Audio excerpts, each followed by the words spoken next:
పత్రిక స్వేచ్ఛకు గ్రహణం. శ్రీ కళాలకు సంకెళ్ళు పడ్డాయి, గళాలు మూగబోయాయి. మోడీ పాలనలో నిర్బంధాలు, అణిచివేతలు. కేంద్రంలో నరేంద్ర మోడీ ప్రభుత్వం అధికారంలోకి వచ్చిన తర్వాత పాత్రికేయులకు, కళాలకు సంకెళ్ళు పడ్డాయి. వారి గొంతుకలకు అణిచివేతకు గురై మూగబోయాయి. ప్రభుత్వ కక్ష సాధింపు చర్యలను భరించలేక విదేశీ జర్నలిస్టులు దేశం విడిచి వెళ్ళిపోయారు. మరికొందరు జైళ్లలో మగ్గుతున్నారు. ప్రజా సమస్యలపై ప్రభుత్వ ఉదాసీన వైఖరి ప్రశ్నించడమే వారు చేసిన నేరం. దేశంలో భావ ప్రకటన స్వేచ్ఛ పూర్తిగా కనుమరుగైపోయింది. బడా మీడియా సంస్థలు సైతం అధికార పక్షానికి కొమ్ము కాస్తున్నాయి. వాస్తవాలు వెలుగులోకి రాకుండా అడ్డుకుంటున్నాయి. పాలకుల భజనలు మునిగి తేలుతున్నాయి. ప్రభుత్వానికి వ్యతిరేకంగా ఓ కథనాన్ని రూపొందించినందుకు ఎన్డీటీవీలోని పనిచేసిన రవీష్ కుమార్ తన ఉద్యోగాన్నే వదులుకోవాల్సి వచ్చింది. దానికి కారణం ఎన్డీటీవీ యాజమాన్యం మారడం, నూతన యాజమాన్యం ప్రభుత్వానికి అనుకూలంగా వ్యవహరించడం. దేశంలో పత్రిక స్వేచ్ఛకు ఏ విధంగా గ్రహణం పట్టిందో ఈ ఉదాంతం చాటి చెబుతుంది. పత్రికా స్వేచ్ఛపై మొత్తం 180 దేశాల్లో సర్వే నిర్వహించగా మన దేశం 159వ స్థానంలో నిలిచింది. విదేశీ పాత్రికేయులపై కక్ష సాధింపు. మోడీ ప్రభుత్వం ఇటీవలే 2 విదేశీ పాత్రికేయులను ముప్పు తిప్పలు పెట్టి 3 చెరువుల నీళ్లు తాగించింది. చివరికి వారు మూటా ముల్లే సర్దుకొని స్వదేశాలకు వెళ్ళిపోయారు. ఫ్రాన్స్లోని అనేక మీడియా సంస్థలకు వార్తలు అందిస్తూ మన దేశంలో సుదీర్ఘకాలం పనిచేసిన వనెస్కా డగక్ ఫిబ్రవరిలో భారత్ను వీడారు. ఓవర్సీస్ సిటిజన్ ఇండియా కార్టూన్ మోడీ ప్రభుత్వం రద్దు చేయడంతో చేసేదేమీ లేక ఆమె ఫ్రాన్స్ వెళ్ళిపోయారు. ఏప్రిల్లో ఏబీసీ న్యూస్కు చెందిన అవనీ డయాస్కు కూడా ఆస్ట్రేలియాకు తిరుగుముఖం పట్టారు.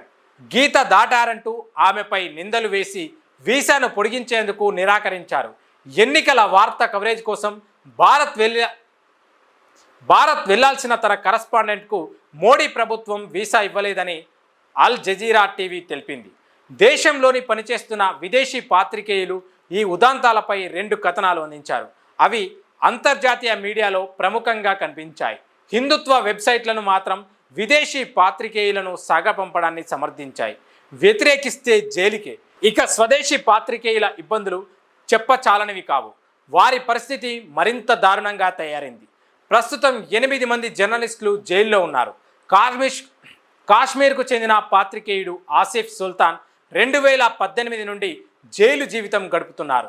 పంజాబ్కు చెందిన స్వతంత్ర పాత్రికేయుడు రాజేందర్ సింగ్ ఠాకూర్ను కూడా గత వారం అరెస్టు చేశారు. గౌతమ్ నవాల్కా 2020 నుండి గృహ నిర్బంధంలోనే ఉన్నారు.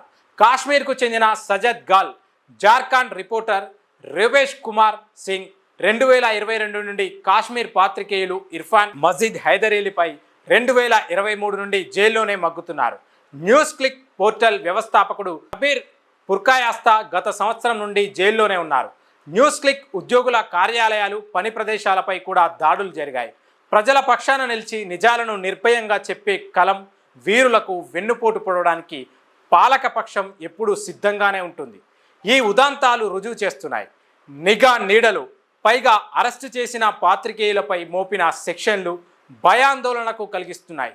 ఉదాహరణకు ప్రబీర్కు మావోయిస్టులతో సంబంధాలు ఉన్నాయని, ఆయనకు విదేశీ నిధులు అందుతున్నాయని తీవ్రమైన అభియోగాలు మోపారు. మసీదు కూల్చివేతపై వార్త రాసిన నేరానికి ఓ యువ పాత్రికేయుడిపై ఎఫ్ఐఆర్ నమోదు చేశారు. దేశంలో పలువురు పాత్రికేయులు నిఘా నీడలో జీవించాల్సి వస్తుంది. వారిపై హిందుత్వ శక్తులు ఓ కన్నేసి ఉంచుతారు. అనుమానం కలిగితే చాలు గద్దల్లా వాలిపోతారు. సామధాన భేద దండోపాయాలు ప్రయోగిస్తారు. శభాష్ శాంత అన్నట్టుగా ది వైర్ పోర్టల్కు చెందిన సుకన్య శాంత భారతీయ కారాగారాల్లో కుల వివక్షపై ఓ కథనాన్ని అందించారు. దీనిని సుమాటాగా స్వీకరించిన రాజస్థాన్ హైకోర్టు జైల్లో నిబంధనలు మార్చింది. అయినప్పటికీ పెద్దగా మార్పేమీ రాలేదు. దీనిపై హక్కుల సంఘాలు చర్యలు తీసుకుంటుందేమోనని శాంత 3 సంవత్సరాలు ఎదురుచూశాయి. ఫలితం లేకపోవడంతో సుప్రీంకోర్టును ఆశ్రయించాలని నిర్ణయించుకున్నారు. ఎవరు పట్టించుకోనంత మాత్రాన వెనక్కి తగ్గాల్సిన అవసరమేముందని ఆమె ప్రశ్నించారు. అన్ని కథలు సుఖాంతం కావు. మహారాష్ట్రలో ఓ ప్రభుత్వ రిఫైనరీ ప్రాజెక్టులో పర్యావరణ ఉల్లంఘనలు జరుగుతున్నాయని వార్త రాసినందుకు 48 సంవత్సరాల పాత్రికేయుడు శశికాంత్ వర్షే సంవత్సరం క్రితం హత్యకు గురయ్యాడు.